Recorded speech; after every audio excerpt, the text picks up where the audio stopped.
اللہ عز و جل قرآن پاک میں فرماتا ہے، وہ لوگ جو ایمان لائے ان کے دلوں کو اگر سکون ملتا ہے تو اللہ کے ذکر سے ملتا ہے۔ الا بذکر اللہ تطمئن القلوب، آگاہ ہو جاؤ اللہ کے ذکر میں ہی دلوں کا سکون ہے۔ 2 مرتبہ رب تعالیٰ نے فرمایا۔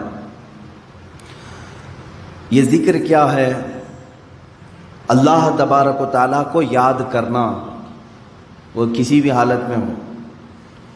اس کو یاد کرنے کے اتنے طریقے ہیں کہ ہم گن نہیں سکتے۔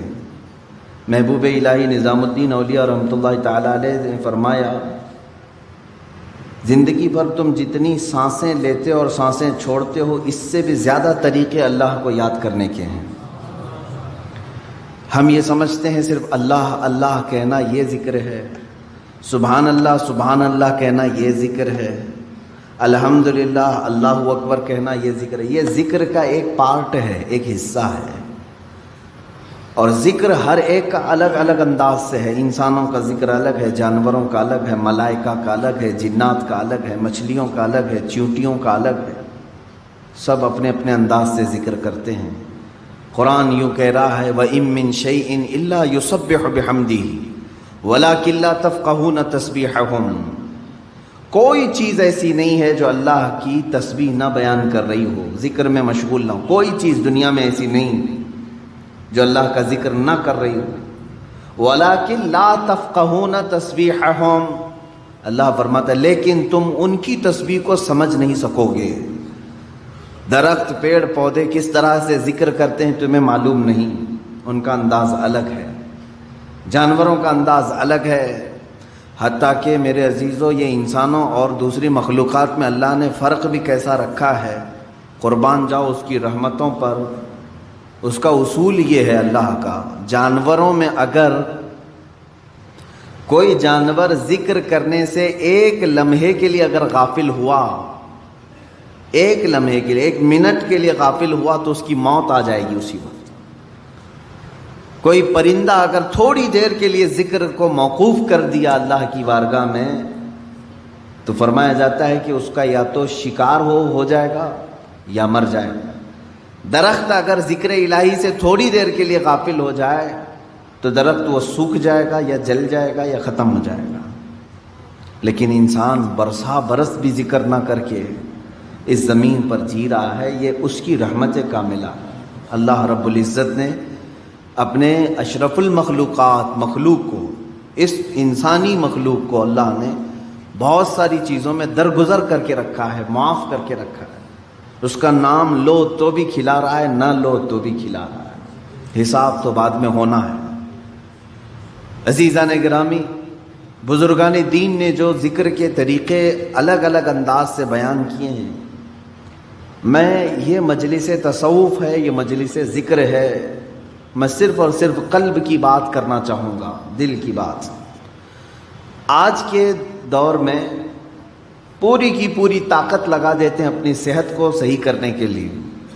اگر آپ کا گھٹنا خراب ہوا تو مجھے یہاں تک خبر ملی کہ ایک گھٹنے کا آپریشن 1.5 لاکھ روپے سے، دل کا آپریشن، سر کا آپریشن، آنکھ کا آپریشن، ہاتھ کا آپریشن، جہاں کہیں تھوڑی خرابی آئی آپ مال خرچ کر کے اس کو صحیح کرانا چاہیں گے۔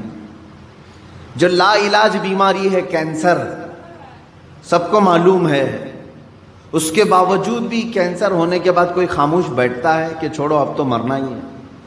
علاج میں وہ بھی 2-5 لاکھ روپے خرچ کر ہی دیتا ہے، اسے معلوم ہے کہ صحیح نہیں ہوتی، کوشش کرنے میں کیا کریں۔ کتنی حیرت کی بات ہے کہ یہ بیماریاں جو جسم کو لگی ہیں، ان کو صحیح کرنے کے لیے مال بھی خرچ کرتے ہیں، وقت بھی خرچ کرتے ہیں، لیکن جو گناہوں کی بیماری دل میں لگی ہوتی ہے اس کے علاج کے لیے کوئی بندہ کوشش بھی نہیں کرتا۔ اس میں نہ پیسہ خرچ کرنے کی ضرورت ہے آپ کو، نہ ہی بہت زیادہ محنت کی ضرورت ہے۔ چند چیزیں ہیں کہ اگر قلب دھو دیا جائے تو پاک ہو جائے گا۔ دلوں کی سختی بندے کو انسان سے گرا کر جانور کے درجے پر لے آتی ہے، بلکہ جانور سے بھی بدتر۔ قرآن میں اللہ تعالیٰ نے فرمایا پہلے پارے میں ثم قست قلوبهم من بعد ذلك فهي كالحجارة او اشد قسوا، لوگوں کے دل پتھر کی طرح سخت ہو گئے، نہیں بلکہ اس سے بھی زیادہ سخت ہو گئے۔ اللہ فرما رہا ہے کچھ لوگ ایسے ہیں جن کے دل پتھروں سے زیادہ سخت ہوتے ہیں، پتھر میں کوئی چیز داخل بھی نہیں ہوتی، اندر سے کوئی چیز باہر بھی نہیں آتی۔ تو جس کا دل سخت ہو گیا ہے، ہدایت کی کوئی بات اس کے دل میں داخل بھی نہیں ہوتی اور کوئی بھی اچھی بات وہ قبول بھی نہیں کرتا، انہی لوگوں کے متعلق قرآن کہتا ہے سم بکم عمی فہم لا یرجعون۔ یہ کس کے لیے ہے؟ اندھے ہیں، گونگے ہیں، بہرے ہیں، وہ اب لوٹنے والے نہیں۔ قرآن میں اللہ تعالیٰ فرماتا ہے ختم اللہ علی قلوبہم وعلی سمعہم وعلی ابصارہم غشاوہ، اللہ نے ان کے دلوں پر مہر لگا دیا، ان کی آنکھوں پر، ان کے کانوں پر پردے پڑے ہوئے ہیں، ان کے لیے دردناک عذاب ہے۔ میرے عزیزو یاد رکھو، ایک مومن کے لیے سب سے پہلی چیز قلب کا تصفیہ، دل کا علاج کرانا۔ دل کا علاج سے مراد کسی کارڈیالوجی کے پاس جا کر کے نہیں، وہ تو خون کی نالیوں کو تو صحیح کر لے گا، لیکن دل کے اندر جو گناہوں کا میل ہے اس کو کوئی کارڈیالوجی صحیح نہیں کرتا، اس کو ڈاکٹرز نہیں صحیح کریں گے۔ اور یہ بیماری نہ تمہیں ایکس رے میں بھی نظر نہیں آئے گی، ہاں اس کی نشانیاں بزرگوں نے بیان کی ہیں، تم خود پرکھ سکتے ہو۔ اگر قرآن پڑھنے میں دل نہیں لگتا ہے تو سمجھ لو کہ دل کالا ہو رہا ہے، مسجد میں زیادہ دیر بیٹھنے میں دل نہیں لگتا ہے تو سمجھ لو کہ دل کالا ہو چکا ہے، اللہ کی راہ میں خیرات کرنے سے دل ہاتھ نہیں اٹھتا تو سمجھ لو کہ دل پورا کالا ہو چکا ہے۔ ایسی نشانیاں بہت ساری ہیں۔ آیات قرآنیاں پڑھی جا رہی ہیں، سننے کا شوق نہیں، لیکن وہی گانے گھنٹوں سنتا ہے، یہ دل کے کالے ہونے کی علامات۔ تھوڑی دیر اپنے والدین کو دیکھ نہیں سکتا، لیکن گھنٹوں غیر محرم عورتوں کو دیکھنے کا شوق ہے۔ کلام پاک کو تھوڑی دیر کے لیے نظر بھر کر کے دیکھنا نہیں چاہتا، لیکن موبائل میں گھنٹوں بیٹھا رہتا ہے۔ یہ تمام چیزیں دل کے سیاہی کی علامات ہیں میرے عزیز۔ اگر علاج نہیں کیا تو یہ پتھر ہو جائے گا، یہ پتھر ہو جائے گا، اور پھر اس کا علاج بھی نہیں ہو پاتا۔ اسی طرح مرے دل کے ساتھ دنیا سے وہ چلا بھی جاتا ہے۔ آخر اس دل کی صفائی کیسے کی جائے؟ کون سا صابن، کون سا سرف، کون سا پانی لے کر کے اس دل کو دھوئیں تو صاف ہوگا؟ نہیں میرے عزیزو، یہ دل صرف اور صرف اللہ کے ذکر سے پاک ہوتا ہے۔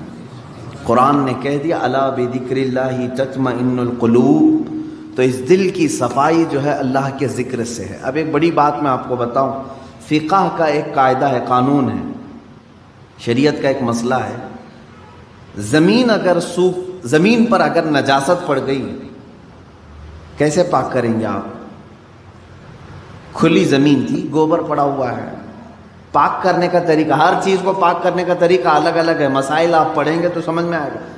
کپڑے پر لگے تو دھونا ہے، بدن پر لگے تو دھونا ہے، برتن پہ لگے تو دھونا ہے، الگ الگ طریقے ہیں سب نجاستوں کو پاک کرنے کا۔ کپڑے پر اگر نجاست لگی ہے تو 3 مرتبہ دھونا ہے آپ کو۔ کوئی غلیظ نجاست لگ گئی تو، نجاست کی بھی 2 قسمیں ہیں، خفیف اور غلیظ۔ غلیظ کا مطلب جیسے پیشاب، پاخانے وغیرہ، خفیف کا مطلب حلال پرندوں کی بیٹ وغیرہ۔ تو یہ نجاست کو دھونے کے الگ الگ طریقے ہیں، لیکن ان میں سے اگر کہیں زمین پر نجاست لگی تو اسے کیسے دھوئیں گے آپ؟ کھلی زمین، میدان ہے باہر، اور نجاست گر گئی ہے، اس کے پاک کرنے کے 2 طریقے بزرگوں نے لکھے ہیں، فقہاء کرام نے لکھے ہیں۔ پہلا طریقہ یہ ہے کہ بارش اتنی آ جائے کہ نجاست بہہ جائے، بارش اتنی آ جائے، توجہ ہے نا، زمین کے پاک ہونے کے 2 طریقے ہیں۔ بارش اتنی آ جائے کہ نجاست وہ بہہ کے چلی جائے۔ دوسرا طریقہ ہے یا تو دھوپ اتنی زیادہ پڑ جائے کہ وہ نجاست سوکھ کر کے ختم ہو جائے، وہ زمین پاک ہو گئی۔ یا تو بارش سے زمین پاک ہوگی یا تو دھوپ سے زمین پاک ہوگی۔ یہ 2 قاعدے ہیں شریعت کے۔